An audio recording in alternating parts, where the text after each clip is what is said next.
You know what? Well, we got a good group here. We're gonna get started. Um, Hello to all of you. For those of you who do not know me, my name is Gil Pisano. I am on the board of Agile Richmond, and also with me, helping me, Julie, you're right, who is representing Agile Charlottesville. And we're both going to be helping to host here, just keep doing the backgrounds while Kathleen and Sheminaz are going to be showing this presentation. It's actually going to be, I'm really looking forward to this presentation, Overcoming Agile Resistance. Let me give a little bit highlight of Kathleen and Sheminaz. Just really quickly, Kathleen goes by Kat, has been helping organizations and teams implement Agile practices since 2013 as a Scrum Master, a product owner, and an internal coach. And prior to becoming Agile certified, she was, the way she says it, a waterfall project manager for 10 years. And she works at Capital One as an Agile delivery lead. Sheminaz is on the team with her, a close colleague of, she's Agile program lead, if I'm not mistaken, have many years of teaching Agile in many facets. She's also a release train engineer in Scale Agile, so she has years of knowledge as well. I don't know, Sheminaz, if you'd like to say anything else in addition, maybe about Kat could not be here with us. She had something pull her away at the last moment, but she wishes she could have been here. And her team member and colleague Sheminaz is here. And anything you'd like to say about Sheminaz or? So first of all, thank you so much, Gil, and really appreciate your flexibility in enabling us to switch speakers. As I mentioned, Kat had a family emergency that pulled her away, and so I will be doing the presentation. And we will get to see her in action with the video that we're about to play, and then followed up with the Q&A. I know there's so many people on the call. I would love it if you're able to share your video for me to see your face and your screen. It would help me engage with you better as well. So, and if you can't, I totally understand. Work from home is definitely challenging for all of us in different ways. So if you are, thank you. If you're not, that's okay too. Thanks, Gil. Okay. And what I am going to do, and as I cue this up, Kat has recorded the presentation with her giving it. So as anything else you'd like to say about this video as I cue it up right now, Sheminaz? You're good to go, Gil. All right. Thanks. Okay. There we are, full screen. Get this out of the way.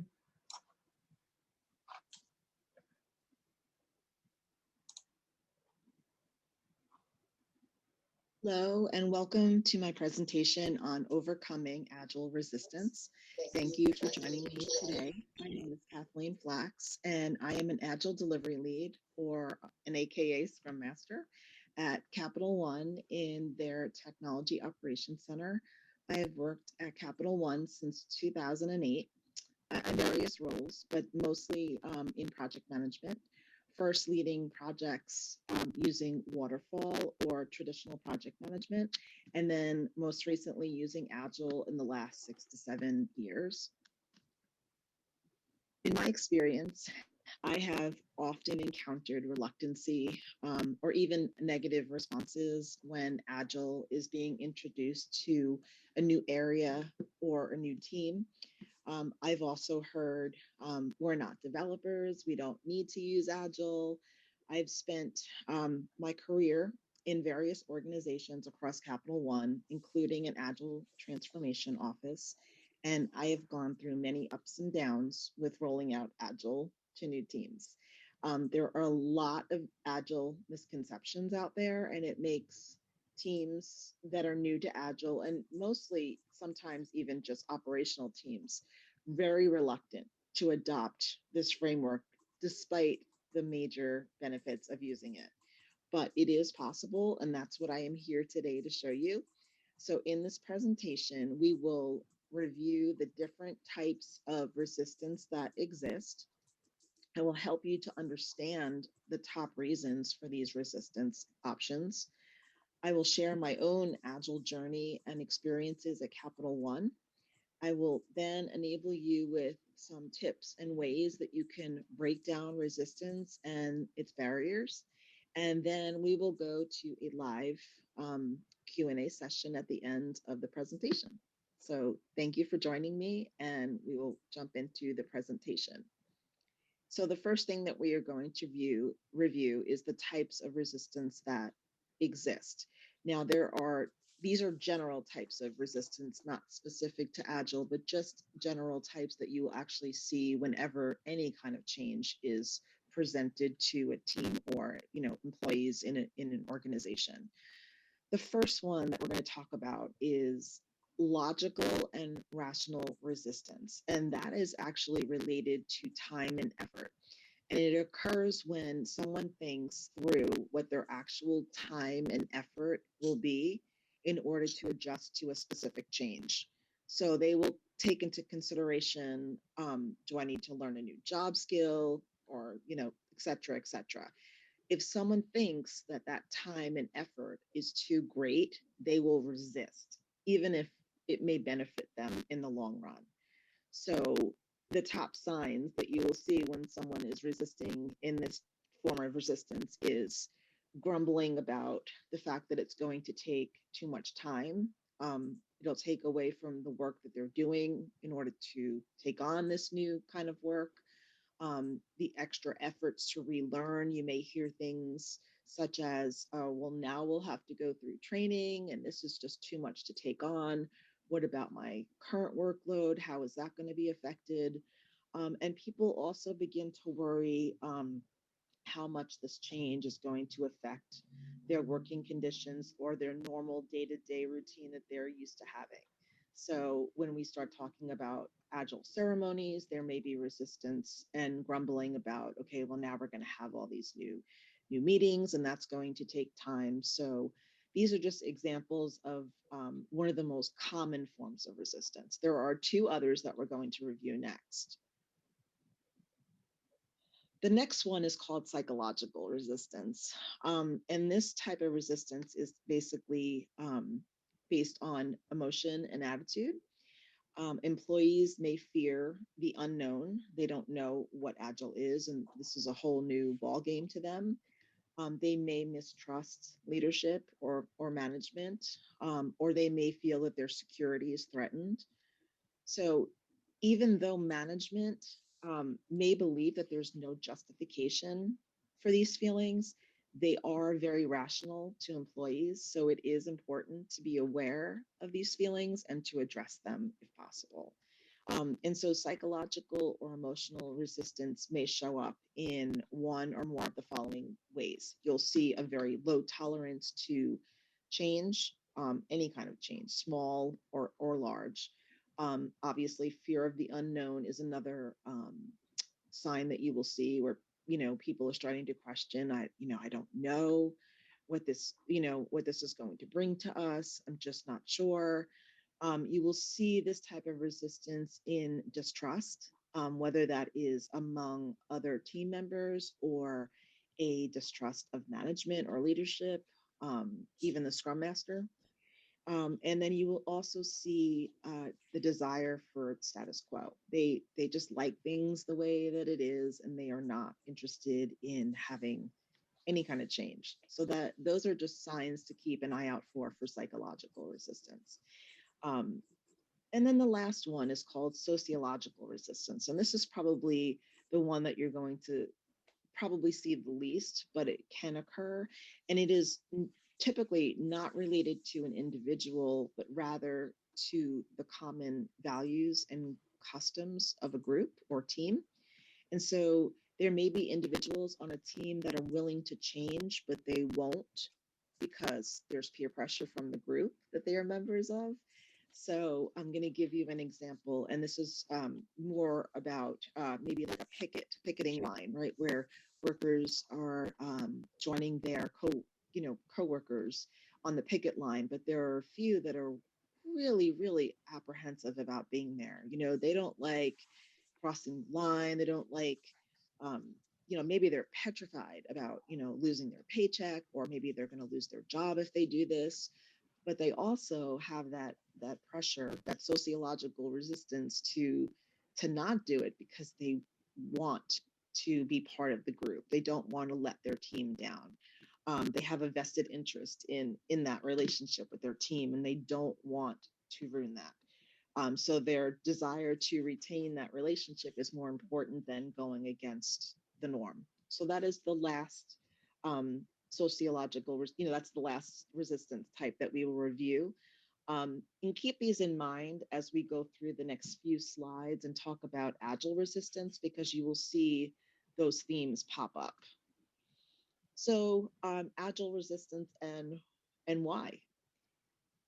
So as I said, as we review the top reasons for agile resistance, you are going to see some of the patterns that we just spoke about in the last few slides. So the first top reason for agile resistance is lack of understanding agile and its benefits. So when a team or even just individual employees see something being rolled out, and we're talking about agile, and we're assuming that they understand what that means to them, and how much work that's going to add, or it probably seems bigger actually than it really is going to be for the team. So it's helpful to actually explain to them the benefits of using it, and what's going to be the impact to them. The next reason is inadequate support from top management or leadership. So maybe they feel that they're not going to be allowed the time to learn, and it's going to impact their current workload. Maybe they feel that this is just being thrown at them, and their views, or their point of views, are not being heard. So there's just they're feeling this lack of support from their management. The third is the why, or a purpose, right? Okay, why are we doing this? So it helps to share that with your teams. This is why we're rolling out Agile. This is how it's going to benefit them. When the why or the shared purpose is missing, they're just left feeling that this is being thrown at them, and they're more apt to not go along. They're more apt to resist because of it. And then there's just that general resistance to change that you're going to see. So, and it may not be just solely because of Agile. It could be just in general. The team just likes things status quo. They don't want to, try anything new, even if it's going to benefit them. So that is another reason there. And then, one of the other ones we talked about was just lack of skills, not having experience with Agile. What does that mean for me? What, how much, work am I going to have to learn into a new software in order to create stories and epics? And this is way over their head, and they don't understand what any of it means to them. So that is another, major reason. And then the last one is when, somebody rolls out something in a major way, and it's in a short period of time. Like, just say you have a goal to roll out Agile over a 3-month period, and it's, to them, it's a short period of time, because it's learning a brand new skill, it's learning a new software, it's still trying to take on their current workload. So, just rolling out major changes all at once never really typically goes over very well. So I'm going to share my own experiences next in a video that we made based on how we rolled out Agile in our Technology Operations Center. We began our Agile journey in 2017 and are currently still on the journey today in 2021. We have had ups and downs, and have been all over the place. And that's the reason why we call it a journey, because we literally have learned and reset and reassessed along the way, and it has definitely been a journey. So I'd like to take a few moments to share that recording with you, and I hope you enjoy it. We'll be back soon. In 2017, our operational teams began implementing Agile using Scrum with enforced iterations. Although there was work planned, no value was being delivered and teams were unhappy. Operational teams were thinking, do we really need to do Agile? We answer incident calls and are operational. Software developers think, I just want to get my work done. Scrum Masters weren't viewed as a team member and trust is just not there. In 2018, some changes were implemented to improve agility. A vision and mission were established, a clear set of objectives with key results, and precise goals were created for teams to focus on. A decision was also made to move from Scrum to Kanban to increase flow and optimize value. In 2019, we continued to make incremental changes. Experienced Scrum Masters were brought in. We began to use Jira boards to visualize our workflow, including all operational work, and we included all team members in planning and retro sessions. Improvement ideas became the reality. A healthy backlog was built out with a definition of done and acceptance criteria defined for all work. Products were built out using process visualization and design thinking strategies, keeping the customers in mind. And collaboration grew with organizations outside of our own. Slowly, things started to change. PI planning participation increased by 80% when we switched to on-site sessions. Weekly demos began to include BAU work to show the value that is being delivered by both development and operational teams. Instead of being reactionary, teams began to work in a discover and design environment. Problem solving became the norm, and innovation iterations were added to each PI to allow time and space for innovation. We improved metrics to show throughput and cycle times and to show lead and process times of work. And lastly, we created an Agile maturity survey to send to every team member to gauge their team's Agile maturity. Continuous improvements are then made at the team level based on those results. We also invested heavily in morale building, even little things like celebrating birthdays and work anniversaries. We also recognized hard work with kudos. We engaged our teams in fun events and mildly competitive games to strengthen team engagement with each other. Our Scrum Masters focused on team development by coaching and mentoring, so all associates have an opportunity to grow in their Agile journey. We also brought Agile Safe classes in-house to offer more learning opportunities, and we established communities of practice to build a culture of sharing and knowledge. Moving forward, we'll continue growing on our Agile journey with a project to product mentality, lean thinking, building a customer-centric generative culture, and continuing to build trust among our team members. Hi, my name is Sheminaz Ravji, and I'm a program manager at Kaplan One. I joined the Technology Operations Center, the TOC, shortly after the TOC began on its Agile journey. When I joined, the teams were using Scrum methodology and Jira for managing their project work. Thus, they were calling themselves Agile. My role was to enable TOC at large to be an Agile organization so that we can become a culture of innovative and visionary leaders. During my initial Gemba walks with the team members, I realized that these teams were not set up for success, and this led to the changes you saw in the video. The biggest challenges were we had implemented Agile using Scrum methodology, which they planned for every 2 weeks, and were never successful. This push method felt overwhelming because they were constantly interrupted. Incident calls took priority, thus committed sprint work always was pushed forward. Team members felt they failed, and the perception was that Agile is not for us. They did not have Scrum Masters. There was no shield for the team, nor was there anyone who helped them resolve impediments. Additionally, they did not have product owners who could help them prioritize the backlog and focus. The entire team was not participating in PI planning. Vision and objectives were only shared with the software engineers.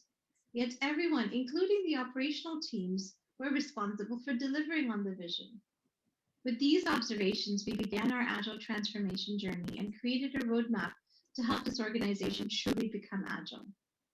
With a group of my amazing Scrum Masters and full leadership support, I am so proud of how far we have come in our journey, and I know we will continue to assess and make relentless improvements along the way. Thank you for listening to our story. Welcome back, and thank you for allowing me to share my own recent Agile journey at Capital One in the Technology Operations Department. As you saw in the video, there were many different steps that we took over several years to keep our transformation moving forward. An operations environment in particular needs to take small steps when adopting Agile's iterative approach to project management and software development. Ensure that your management or leadership teams understand that it's not going to be an overnight transformation and actually could take a considerable amount of time to get it just right. Be realistic, and you will be successful.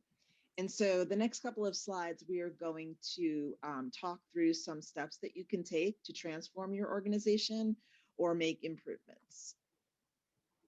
Okay, the first one, purpose. In my opinion, this is one of the most important steps, but I was equally torn between purpose and my next slide, and you'll see why. Both are going to reference a program named Rooftop Leadership that was founded by a former Green Beret named Scott Mann. And it is based on his experiences of not only leading his comrades in action, but also in relationship and trust building in countries that he served in, such as Afghanistan.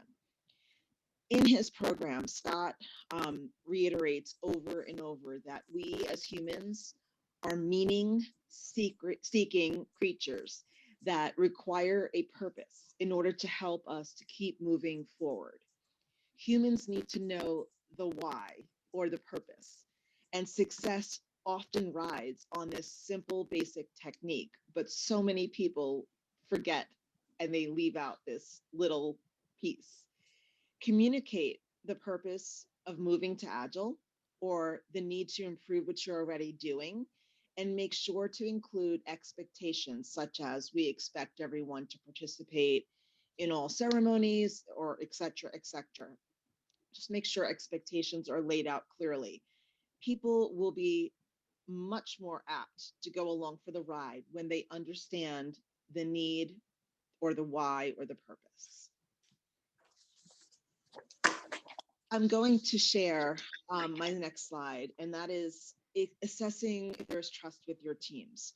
And Scott's experience in Afghanistan really resonated with me. And it spoke volumes, and I wanted to share it because it really does play a large role in how you can build team performance. So as a Green Beret, Scott's job was to establish trust and teach different villages how to defend their homes from being taken over by the Taliban.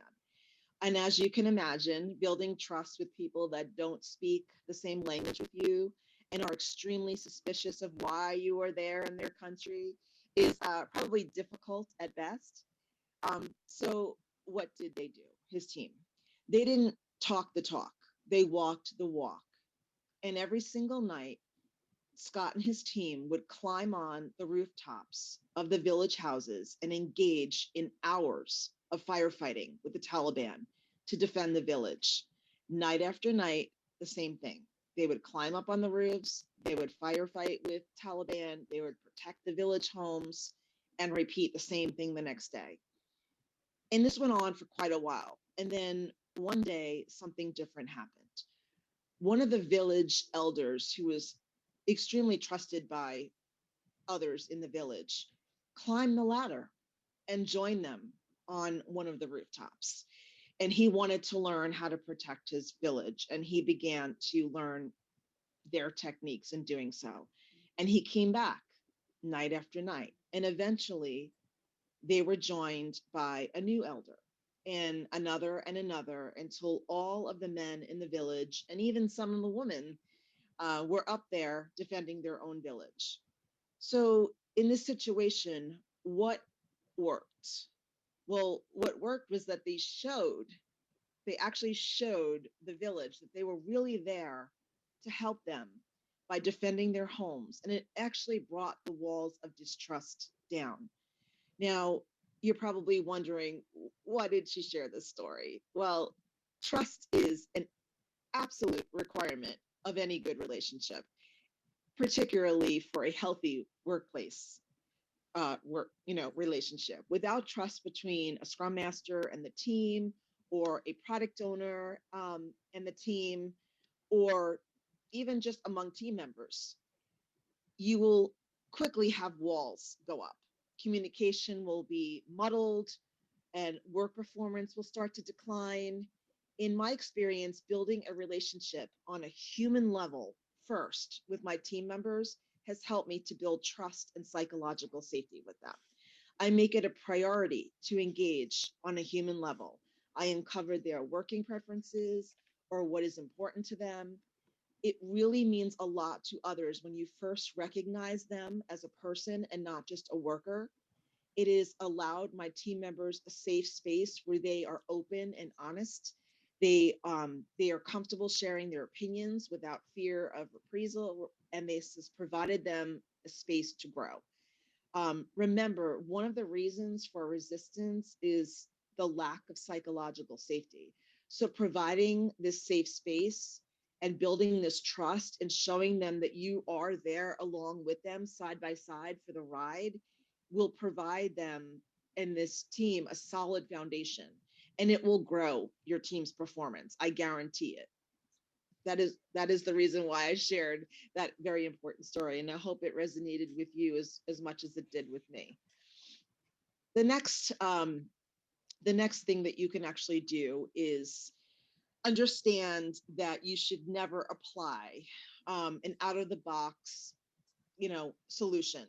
So if you take Scrum as what it is meant to be fully, okay, and you decide to try to roll this out to your team without assessing the environment and whether this is a good fit for them, you are likely going to fail.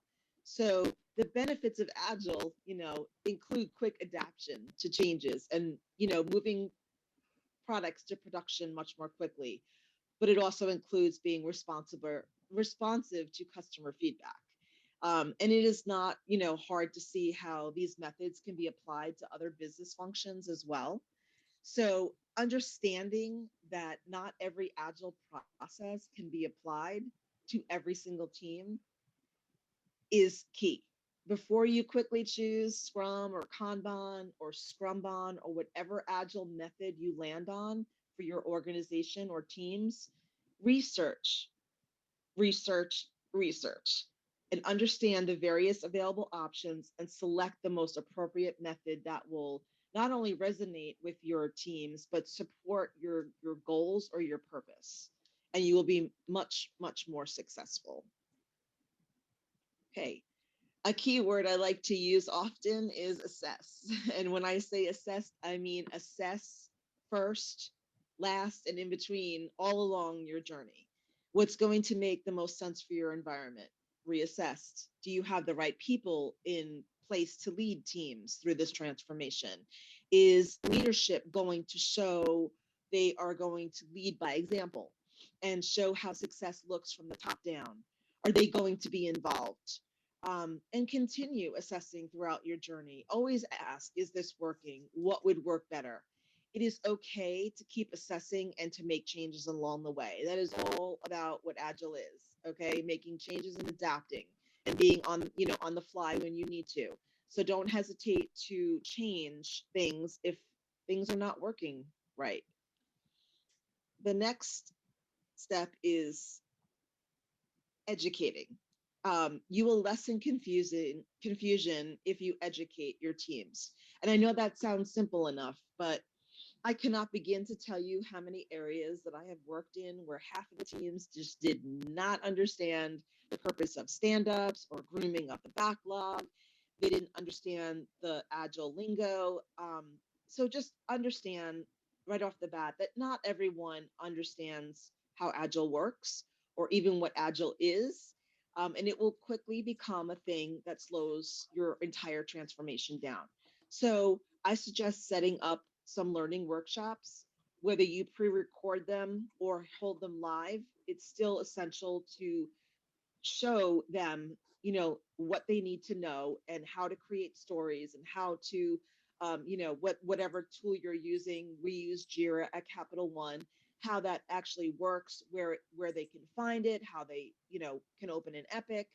um, Keep the workshop short but powerful. And I guarantee you the effort of doing that will pay off in the long run, because these agile techniques will then become second nature to everyone doing the stories and everything. So definitely will work.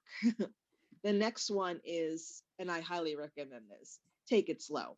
Okay. Implementing major changes typically does not go over well. Plan to incorporate new steps. Maybe each program increment, you add something new, so that they're slowly added and it doesn't feel overwhelming to your teams or your employees. As you saw in the Agile Journey video, in 2017, we dove right in when we started our Agile journey, and we made many mistakes because we did that. But we learned, we assessed, we adjusted, and we implemented small changes to gauge what worked and what didn't. And that included, getting feedback from the teams and listening and saying, okay, this is what's working, this is what didn't, this is where we can do better, this is where we could, make major changes. Constantly assess and go back and make small changes whenever necessary. The next step is listen. And I know that sounds, again, very simple, but it often gets overlooked. Ensure you are listening to your associates. Really listen. Why does Agile feel overwhelming to them? What is causing the angst? Adapt as necessary, address their concerns, and ensure them that they are being heard, because to do so is going to make a huge difference. Everybody wants to know that they are being heard and being acknowledged. And when you do so, you will definitely see the difference in your team performance. The next one is be willing to be agile. And what I mean by that is the willingness to adapt and make changes when they aren't working. So simple thing like, is stand up every day just too much for this team? It is okay to not have a daily stand up if it doesn't fit your team. Meeting 2 or 3 days a week is just as effective. Do what works best for your team and show them that leadership has the willingness to be agile as well. And particularly being that we are virtual right now, it is very important to be as agile as you can. I know for us, we used to have agile stand-ups first thing in the morning at typically 9 a.m. for my teams. But when we went virtual, we found, okay, 9 a.m. is a really hard time for people working virtual because their children are starting virtual school at that time. And so they need to get them off and running and set up on their own computers. So for us, we immediately reassessed and said, okay, we took a poll, we asked the teams, okay, we understand 9 a.m. is not going to work anymore. What is going to work best for the team? And then we had that discussion and we made that change. And it was a simple change, but it showed that we were willing to be agile as well. And it really did make a tremendous difference.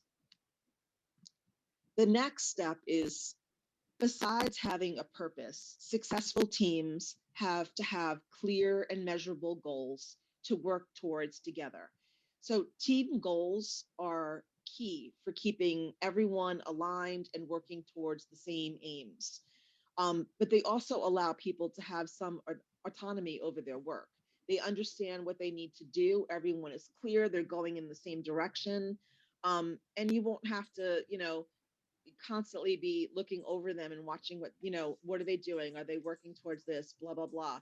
It's just, if you are clear and you set these goals and they are, we talk about them. We talk about how we are moving towards them, what our progress is. We measure them in metrics. You will have success that way as well. The next and my last suggestion is about empowerment. And I mean, individual team empowerment. Teams, when they are truly empowered, will always make better decisions than any individual alone. Make sure that the team knows they are empowered to declare their WIP, their work in progress limits, or other decisions about how much work they will commit to. Understand that they should be comfortable, that it is okay to push back if acceptance criteria from the customer isn't clear. It is okay for them to ask questions or need more info. When they feel empowered to do that, they understand, okay, this is one of the benefits of Agile. This is what's working for us. We are able to have a little bit of control about how much work we are going to commit to. This is how it is benefiting our team. And additionally, make sure that the business side knows that the team is empowered and they are able to declare how much work they will commit to in a program increment. So keep that line of communication open, making sure that both the business and the team sides are aware of what the empowerment means to both. I would like to thank each and every one of you for watching my presentation.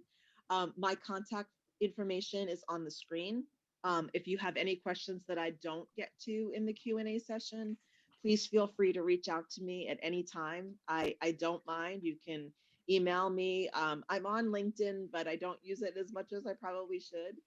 So feel free to reach out to me and email me any questions or comments, any feedback. I would love it.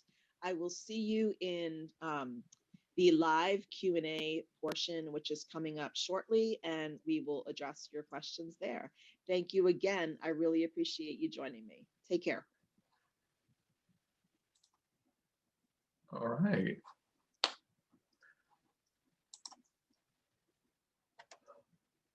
Thank you, Kathleen, Kat, and thank you, Sheminaz, as well. So that concludes the presentation portion, and we open it up for Q&A that Sheminaz is here for. Does anybody have any questions? I can also, if you don't want to say, you can also type it in the chat.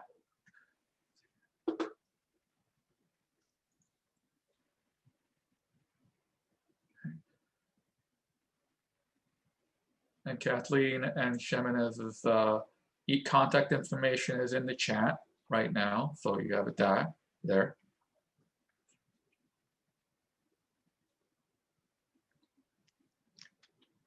All right, does anyone have any questions?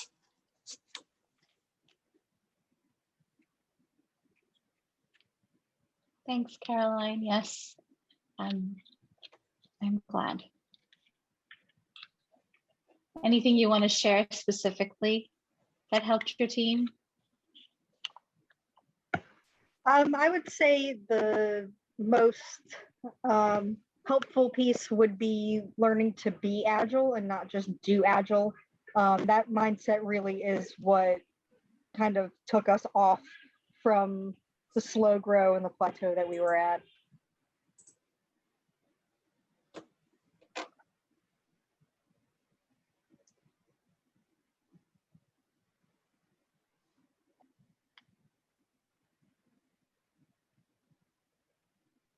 All right, thanks for sharing that. Anyone else have a question for Sheminaz?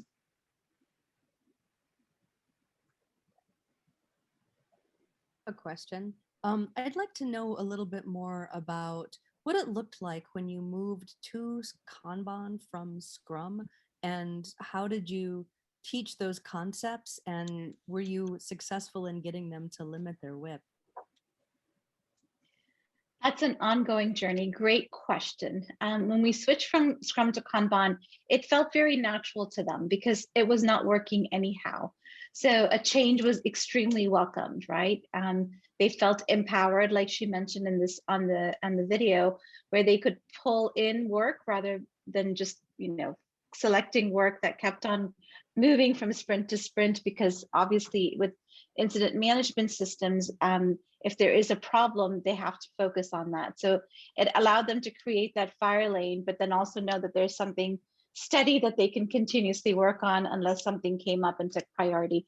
And education was a key part of it. Even till today, a few years into our journey, we still offer the classes for all of our new associates, as well as our ongoing reminder refresher classes. So it's extremely important there. The WIP limit is a huge challenge even today, because as human beings, we feel like we can do a lot more. But the retrospective really helps there, Julie. I think the best part there is letting them set it and then reflecting back, okay, what worked and what didn't work, and helping the teams feel like they can choose that is an important part of it. And then when they see that, oh, I thought I could do 5 things, but I did 2. Let me commit to 3 this time. Sometimes it's okay to do that. Or sometimes they'll say, no, I think, last week I meant to do 8 and I had to take a few days off for personal leave and I couldn't. So maybe 8 is still the right amount. So asking those questions open-endedly and letting them fail, but fail fast and learn even faster from those in hindsight. So I think the important part in continuously improving the WIP was that retrospective and enabling them to look back.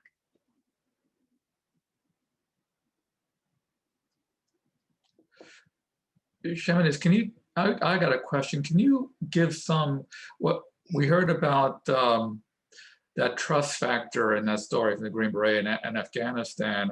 And are there any examples that you saw in the group of when they started having more trust in the Scrum Masters and more trust in the Agile principles? Any examples you can give?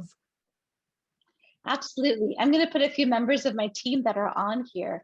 Soni's on here, Ramesh is on here, Navashini's on here. Do you guys want to give, this is our Scrum Master team, a group of our teams that work all in the Technology Center. Is there an example you guys want to share? Definitely. I joined a little later than everybody on the call that's on my team right now. I joined this area a little later, like I said, but when I joined, it was some of the teams took a little longer to adapt to even, what was going on at that time.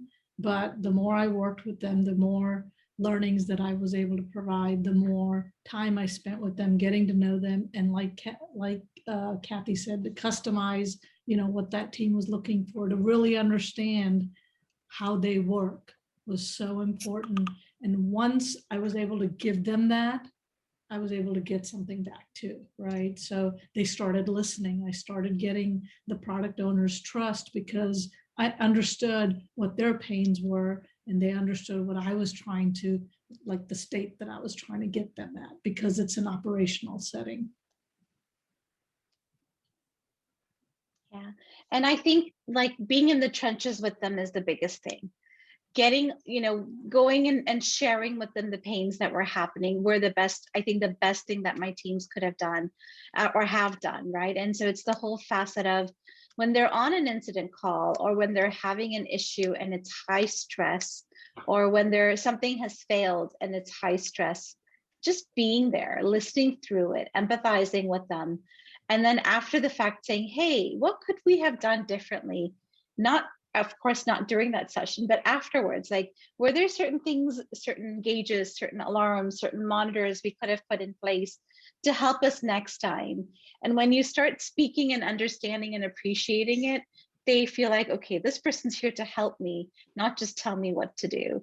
I think those are small moments in life where we can actually be with them, be present with them, empathize with their trials and tribulation, and help them come through that whole facet is probably the biggest gain in that trust factor. Okay, great.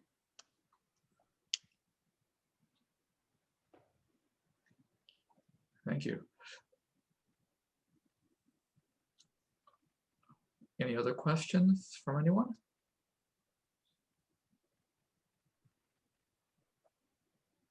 A little bit left, but don't have to hold people here. It's a great presentation. Sheminaz, thank you very much. Ramesh, Sonny, thank you and Carolyn, thank you so much for sharing your experiences. And please, Sheminaz, give our best to Kat, I know she couldn't be here with us, so we're with her. Everything's as good as it can be. And with that note, I think we are done with this session. And Julie, could you share some music with us as we disperse and wait for our next session here at 2 o'clock? If you stay on the same channel, you're Thank gonna. you. Yes. Thank you.